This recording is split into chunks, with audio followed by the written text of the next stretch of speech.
இறைவா உம்மில் மகிழ்ந்து ஆராதிக்கின்றோ புகழ்கின்றோ என்னுடலான்மா ஆவியனைத்தும் உம் பாதம் வைத்து பணிகின்றோ என்னுடலான்மா ஆவியனைத்தும் உம் பாதம் வைத்து பணிகின்றோ இயேசுவே இறைவா உம்மில் மகிழ்ந்து ஆராதிக்கின்றோ புகழ்கின்றோ என்னுடலான்மா ஆவியனைத்தும் உம் பாதம் வைத்து பணிகின்றோ என்னுடலான்மா ஆவியனைத்தும் உம் பாதம் வைத்து பணிகின்றோ ஆவியே இறைவா உம்மில் மகிழ்ந்து ஆராதிக்கின்றோ புகழ்கின்றோ என்னுடலான்மா ஆவியனைத்தும்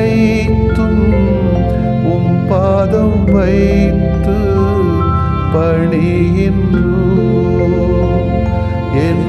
என்னுடலான்மா ஆவியனைத்தும்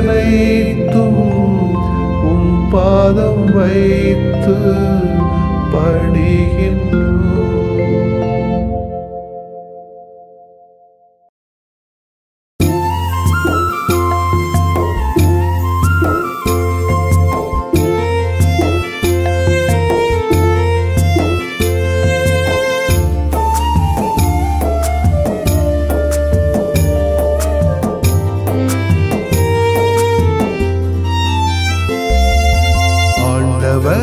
எனது உள்ளம் போற்றி பெருமையடையுதே ஆண்டவரை எனது உள்ளம் போற்றி பெருமையடையுதே என் உள்ளம் ஆண்டவரை போற்றி பாடுகின்றது என் மீட்பராம் கடவுளை நினைத்து எனது மனம் களி கூர்கின்றது ஏனெனில் தாழ்நிலையில் நின்ற அடிமை என்னை கண்ணோக்கினார்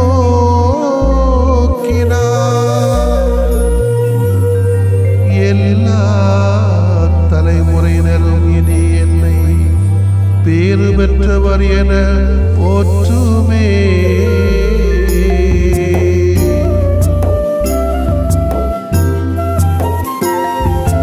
ஆண்டவரை எனது உள்ளம் போற்றி பெருமையடையுதே ஆண்டவரை எனது உள்ளம் போற்றி பெருமையடையுதே தூயவராம் கடவுள் எனக்கு அரும்பெரும் செயல்கள் செய்துள்ளார் அவருக்கு அஞ்சுவோருக்கு தலைமுறை தோறும் இரக்கம் பொழிந்துள்ளார் ஆண்டவர் தம் தோள் வலிமையை காட்டியுள்ளார் உள்ளத்தில் செருக்குடன் சிந்திப்போரை சிதறடிக்கிறார்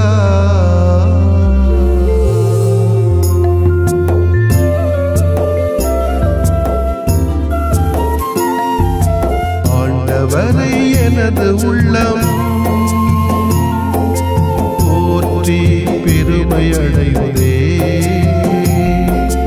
ஆண்டவரை எனது உள்ளம்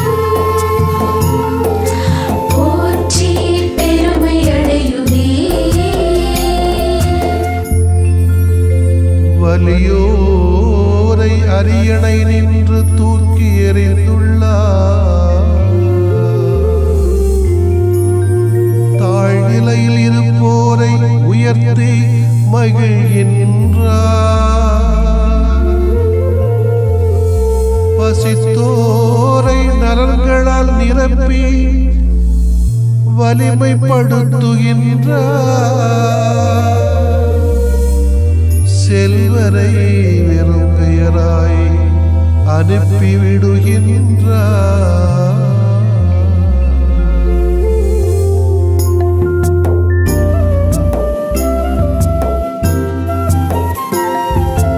ஆண்டவரை எனது உள்ளம் போற்றி பெருமையடைவதே. ஆண்டவரை எனது உள்ளம் போற்றி பெருமையடையுதே. நம் முன்னோர்க்கு உரைத்தபடி தந்தையாம் ஆபிரகாமையும் அவர்தம் வழிமரபினரையும் என்றென்றும் பேரிரக்கத்தார் தம் நினைவில் கொண்டு வல்லமையுடன் வழி நடத்துகின்றார். தம் ஊழியராம் இஸ்ராயேலுக்கு துணையாயிருக்கின்றார்.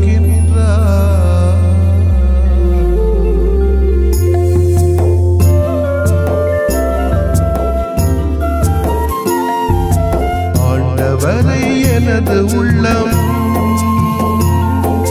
போற்றி பெருமையடைவதே.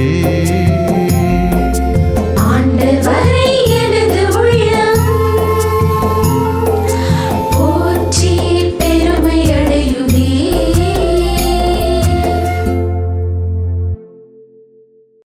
யோவான் எழுதிய நற்செய்தி அலகு 3 இறைச்சொற்றொடர்கள் 14 முதல் 21 வரையிலானவைகள். பாலை நிலத்தில் மோசேயால் பாம்பு உயர்த்தப்பட்டது போல மானிட மகனும் உயர்த்தப்பட வேண்டும். அப்போது அவரிடம் நம்பிக்கை கொள்ளும் அனைவரும் நிலைவாழ்வு பெறுவர். தம் ஒரே மகன் மீது நம்பிக்கை கொள்ளும் எவரும் அழியாமல் நிலைவாழ்வு பெறும் பொருட்டு அந்த மகனை அழிக்கும் அளவுக்கு கடவுள் உலகின் மேல் அன்பு கூர்ந்தார். உலகிற்கு தண்டனை தீர்ப்பு அளிக்க அல்ல, தம் மகன் வழியாக அதை மீட்கவே கடவுள் அவரை உலகிற்கு அனுப்பினார். அவர் மீது நம்பிக்கை கொள்வோர் தண்டனை தீர்ப்புக்கு ஆளாவதில்லை. ஆனால் நம்பிக்கை கொள்ளாதோர் ஏற்கனவே தீர்ப்பு பெற்றுவிட்டனர். ஏனெனில் அவர்கள் கடவுளின் ஒரே மகனிடம் நம்பிக்கை கொள்ளவில்லை. ஒளி உலகிற்கு வந்திருந்தும் தம் செயல்கள் தீயனவாயிருந்ததால் மனிதர் ஒளியை விட இருளையே விரும்பினர். இதில்தான் அவர்களுக்கு எதிரான தண்டனை தீர்ப்பு அடங்கியுள்ளது. தீங்கு செய்யும் அனைவரும் ஒளியை வெறுக்கின்றனர். தங்கள் தீச்செயல்கள் வெளியாகிவிடும் என அஞ்சி அவர்கள் ஒளியிடம் வருவதில்லை. உண்மைக்கேற்ப வாழ்கின்றவர்கள் ஒளியிடம் வருகிறார்கள். இதனால் அவர்கள் செய்யும் அனைத்தையும் கடவுளோடு இணைந்தே செய்கிறார்கள் என்பது வெளியாகும்.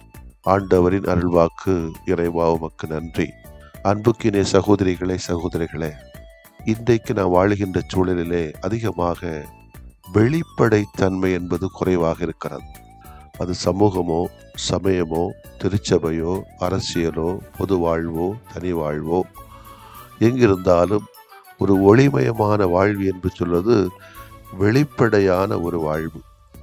அதுதான் உண்மையான வாழ்வு, இயல்பான வாழ்வு, இறைவனோடு இணைந்திருக்கக்கூடிய வாழ்வு. இதுதான் கடவுளுக்கு பிடித்த ஒரு வாழ்வாக பார்க்கிறோம். இறைவனின் அன்பும் இறைவனின் தீர்ப்பும் இன்றைய இறைவார்த்தையிலே கொடுக்கப்படுகிறது. தம் ஒரே மகன் மீது நம்பிக்கை கொள்ளுகிற எவரும் அழியாமல் நிலை வாழ்வு பெறும் பொருட்டு அந்த மகனையே அழிக்கின்ற அளவுக்கு கடவுள் உலகின் மேல் அன்பு கூர்ந்தார். இறைவனின் பேரன்பை விளக்கும் அருமையான இறைவாக்கு இது. இதனையே இறைவார்த்தை சொல்லுகிறது. கடவுள் மிகுந்த இரக்கமுடையவர், அவர் நம்மீது மிகுந்த அன்பு கொண்டுள்ளார். குற்றங்களின் காரணமாய் இறந்தவர்களாய் இருந்த நாம் அவ்அன்பின் மூலம் இணைந்து உயிர் பெறச் செய்தார் என்று பவுலடியார் சொல்லுவார். இறை தந்தையின் அன்புக்காக என்றும் நாம் நன்றி செலுத்த கடமை பெற்றிருக்கிறோம். அதை வாழ்க்கையிலும் வெளிப்படுத்தப்பட வேண்டும் என்பது நமக்கு எதிர்பார்க்கப்படுகிறது. இரண்டாவது, இறைவனின் தீர்ப்பு. நிறைய பேருக்கு இது ஒரு பெரிய கேள்வியாகத்தான் இருக்கிறது. நம்ம தப்பு செய்கிறோம், எனவே தீர்ப்பிட போகிறோமோ கடவுளால, அதற்காக பயந்தே வாழ்க்கையை கொண்டு போவது பயப்பட வேண்டிய தேவை கிடையாதே. கடவுள் நிச்சயமாக தீர்ப்பிட போறதும் இல்லை, தண்டிக்க போறதும் இல்லை. நம்முடைய பார்வை அதுவாக மாறுகிறது. உலகிற்கு தண்டனை தீர்ப்பு அளிப்பது இறைவனின் விருப்பமே அல்ல. உலகிற்கு தண்டனை தீர்ப்பளிக்க அல்ல, தம் மகன் வழியாக அதை மீட்கவே கடவுள் அவரை உலகிற்கு அனுப்பினார் என்று நிறைவாக்கும் இறைவனின் விருப்பத்தை, இரக்கத்தை மீண்டும் உறுதிப்படுத்துகிறது. தண்டனை என்பது இறைவன் நமக்கு தருவது அல்ல, மாறாக நாமே நமக்கு தேடிக் கொள்வது என்னும் தெளிவை இந்த வசனங்களிலே பார்க்கிறோம். ஒளி உலகிற்கு வந்திருந்தும் தம் செயல்களில் தீவிரமாக இருந்ததால் மனிதர் ஒளியை விட இருளையை விரும்புகின்றனர். இதில் தான் அவர்களுக்கு எதிரான தண்டனை தீர்ப்பு அடங்கியிருக்கிறது. தண்டனை தீர்ப்பு என்பது இறைவன் தருவதல்ல, தீய மனிதர்கள் இறைவனை விட்டு விலகி தாங்களாகவே தேடிக்கொள்கிற ஒரு விஷயம். எனவே இனிய சுவையோடு கனிந்த கனி இறக்க கள்ளி காயை கடிக்கிற கடின மனத்தினர் சிலர் இருக்கிறார்கள் நம்முடைய ஊர்களில். ஊரெல்லாம் ஒளி வெள்ளமாக இருந்தாலும் சிலர் ஒதுங்கியே இருப்பார்கள், பார்த்திருப்பீங்க. ஊரெல்லாம் ஒன்று கூடி தேர் இழுக்கிற வேளைகளில் எல்லாம் கொஞ்சம் பேர் ஒதுங்கியே இருப்பான். ஆனால் அவர்கள் மட்டும் வேற எதையோ நோட்டமிட்டு கொண்டே இருப்பார்கள். கலகலப்பாக கலைக்கு கொண்டிருக்க நேரங்களில் இப்படி ஒரு சிலர் கல்லாகி மூலையிலே முடங்கி கிடக்கிற ஆட்களை நான் பார்த்திருக்கிறேன் பல பங்குகளிலே. இப்படி இயல்பானதை விட்டு விட்டு முரணான முறையில் செயல்படுகிற போது அவரிலே ஏதோ ஒரு குறை உள்ளது என்று பொருள். ஒளியில் வந்தால் தன் அழுக்கு, அசிங்கியம், குறை, குற்றம் தனக்கு தெரிய வருமே, பிறர் தெரிய நேரிடுமே, தன் போக்கினை மாற்ற வேண்டும் என்ற தயக்கம் வருமே, கோவிலுக்கு வந்தால் தன் பாவ வாழ்வு தனக்கு தெரிய வருமே, மனமாற்ற வாழ்வுக்கு தயாராக வேண்டுமே என்ற பயம், அச்சம் நம்மை நெருக்கும். இருளில் இருப்பது இப்படிப்பட்டவர்களுக்கு வசதியாகத்தான் இருக்கும், சுகமாக இருக்கும், சௌகரியமாக இருக்கும். ஒளிக்குள் வருவதற்கு உடலை வளைக்க வேண்டும், உள்ளத்தை ஒடுக்க வேண்டும், 4 பேரோடு கூடி கலகலப்பாக நல்லதை செய்ய பலவற்றை இழக்க வேண்டும். இப்படி கஷ்டப்பட்டு கிடைக்கிற இன்பத்தை விட வலி இல்லாமல் கிடைக்கிற அற்ப இன்பம் போதும் என வீட்டிலே பூச்சிகளாய் ஒளியை விட இருளையே விரும்பி வாழ்வை இழந்து விடுகிறார்கள். ஒளியை தேடுவோம், இனிதே வாழ தவக்காலத்திலே முயற்சி எடுப்போம். ஆமென். மன்றாடுவோமாக. ஆண்டவராகிய இயேசுவே போற்றுகிறோம். இறைவனின் இரக்கம் மற்றும் தண்டனை தீர்ப்பு பற்றிய உமது போதனைக்காக நன்றி செலுத்துகிறோம். எங்களது பாவங்களுக்கான தண்டனை தீர்ப்பு குறித்து அஞ்சாமல் இறை தந்தையின் பேரன்பிலே நம்பிக்கை கொண்டு ஒளியின் மக்களாக ஒளியை தேடுகிற உம்மை நாடி வருகிற வார்த்தையை, வரத்தை எங்களுக்கு தாரும். ஆமென்.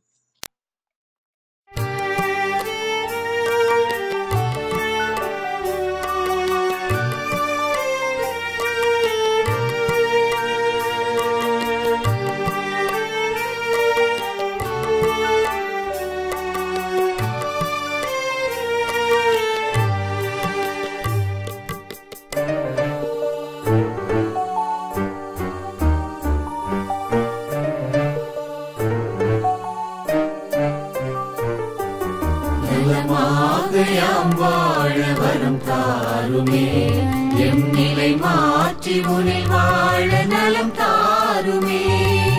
நலமாக யாம் வாழ வரம் தாருமே, எம் நிலை மாற்றி உனில் வாழ நலம் தாருமே.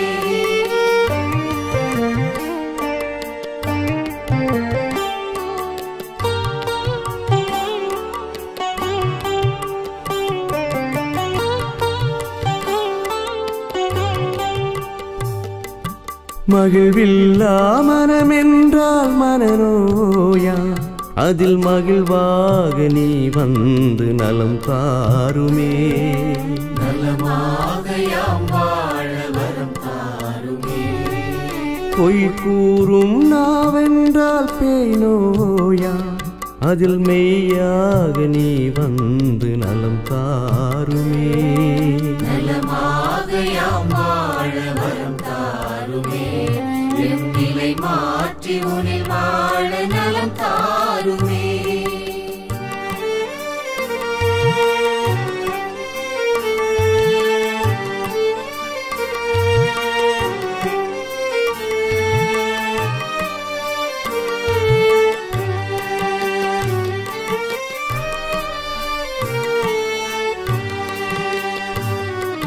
பாராட்டா பண்பென்றால் பகை நோயா, அதில் பண்பாக நீ வந்து நலம் தாருமே. நலமாக யாம் வாழ வரம் உளமென்றால் சிரம் நோயா அதில் சிரிப்பாக நீ வந்து நலம் தாருமே. நலமாக யாம் வாழ வரம் தாருமே. எம் நிலை மாற்றி உனில் வாழ நலம் தாருமே.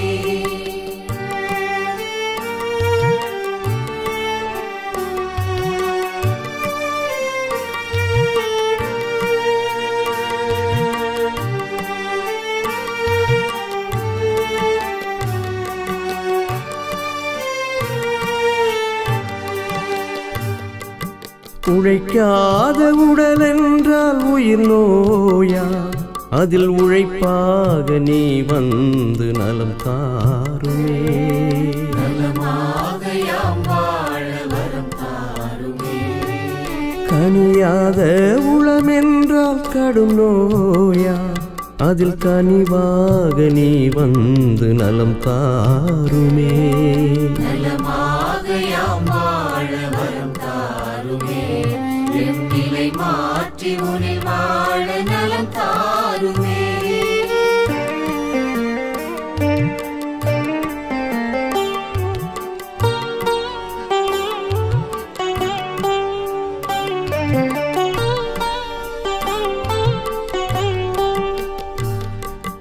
நல்லெண்ணம் இழந்திட்டால் உளநோயா அதில் நல் உணர்வாய் நீ வந்து நலம் தாருமே.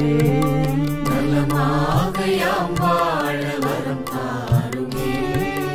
நம்பிக்கை களைந்திட்டால் வாழ்வில்லையா அதில் நலமாக்கும் நீ வந்து வாழ்வாகுமே. நலமாக யாம் வாழ வரம் தாருமே. எம் நிலை மாற்றி உனில் வாழ நலம் தாருமே.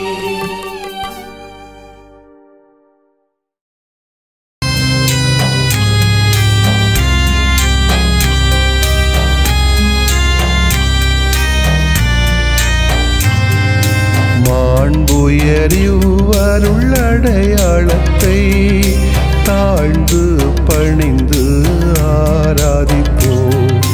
பழைய நியம முறைகள் அனைத்தும் இனி மறைந்து முடிவு பெறுக.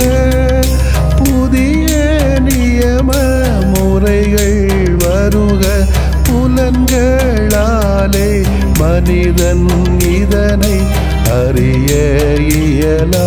குறைகள் நீக்க நம்பிக்கையின் உதவி பெறுக.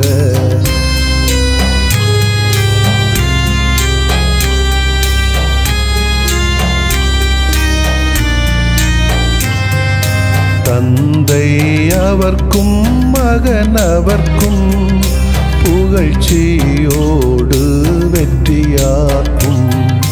மீட்பின் பெருமை மாட்சிமையோடு வலிமை வாழ்த்து யாவுமாக. இருவரிடமாய் வருகின்றவராம் தூய ஆவியானவர்க்கும் அளவில்லாத சமப்புகழ்ச்சி என்றுமே உண்டாகுக. ஆமென். வானின்று அவர்களுக்கு அப்பமளித்தீரே. இனிமையெல்லாம் தன்னகத்தில் கொண்ட அப்பம் இதுவே. மன்றாடுவோமாக. இறைவா, இந்த வியப்புக்குரிய அருளடையாளத்திலே உம்முடைய பாடுகளின் நினைவு எங்களுக்கு விட்டு சென்றீ. உம் திருவுடல் திருரத்தமாகியவற்றின் தூய மறைபொருளை வணங்கும் நாங்கள் உமது மீட்பின் பயனை இடைவிடாமல் துய்த்து உணர்ந்து மகிழ அருள்வீராக. தந்தையாகிய இறைவனோடும் தூய ஆவியாரின் ஒன்றிப்பில் இறைவனா என்றென்றும் வாழ்ந்து ஆட்சி செய்த உம்மை மன்றாடுகிறோ.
புகழுக்குரிய தூய இறை நன்மைக்கு எல்லா காலமும் தொழுகையும் புகழும் போற்றியும் ஆட்சிமையும் உண்டாக கடவது. போற்றியும் ஆட்சிமையும் உண்டாக கடவது. தந்தை, மகன், தூய ஆவியாரின் பெயராலே ஆமென்.